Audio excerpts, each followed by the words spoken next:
El cor de Ria sempre bategava ràpid com un ocell atrapat colpejant les seves ales contra una finestra de vidre. Vull parlar, pensava ella, però la por és massa gran. Aquesta lluita la mantenia petita i els seus somnis tancats. La seva amiga, Anya, va veure el seu dolor. Anya era tranquil·la i forta, com un arbre vell i robust.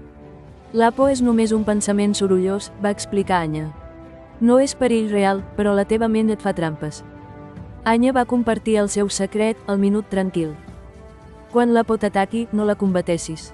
Simplement atura't, tanca els ulls i respira profundament durant un minut, va dir.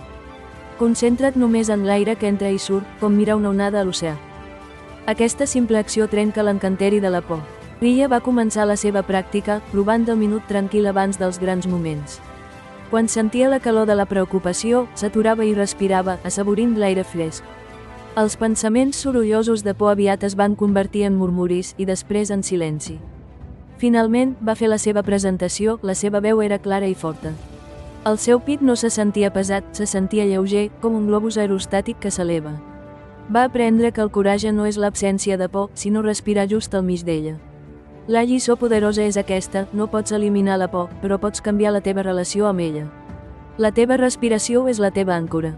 Utilitza el minut tranquil per recuperar el poder de la teva ment d'avui. Subscriu-te a Catalandrepo i comenta la meva àncora per dir-nos que comences aquesta pràctica.